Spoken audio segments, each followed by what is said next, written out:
Hey, I'm strummerdood or mad or whatever, I don't know. You know, just like the punctuation at the end of a sentence, a game's failstate can help put its gameplay and story into perspective.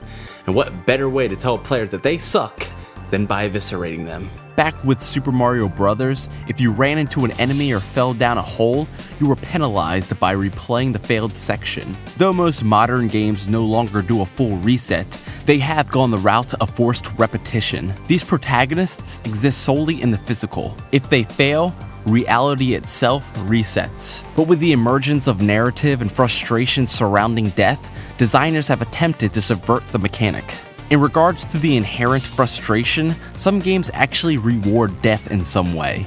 Super Meat Boy, a game about finding perfection through failure and experimentation, alleviates tension after a completed stage with a visually satisfying montage of all of the players' deaths. And to remedy the fears of ludonarrative dissonance, Prince of Persia: Sands of Time tells its story through a flashback. That's not how it happened.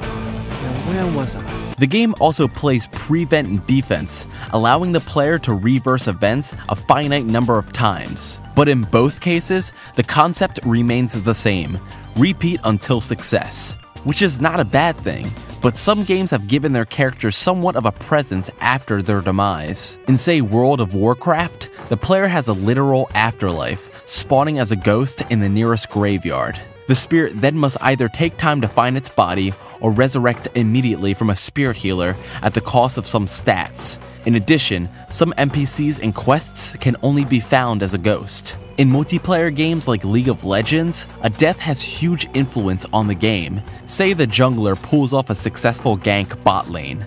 3 people receive experience and gold, allowing them all to get a level and item advantage. Also, the dead champion misses out on at least a wave of minions as they slowly respawn and walk back to lane.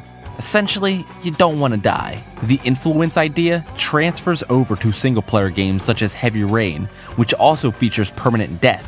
If the player fails and a character dies, then the story will adapt instead of resetting reality. A game like Rogue Legacy takes the influence principle in a different direction. As with all roguelike games, Rogue Legacy resets its randomly generated world after death.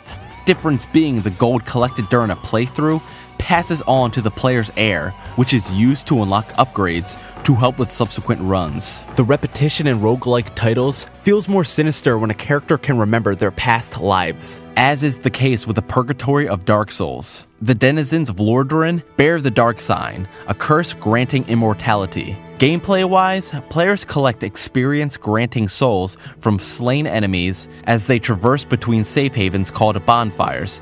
Death erases a bounty of souls and takes the human characteristics away from the avatar, but if the player manages to return to their death location, they can recollect their lost experience. A pattern of cyclicality emerges as new areas make way to older ones, and the world itself alternates between ages, thematically linking all of its elements through player death. The 2008 reboot of Prince of Persia also incorporates immortality to create a bond between gameplay and story. Fall down a pit and your companion will come to your rescue.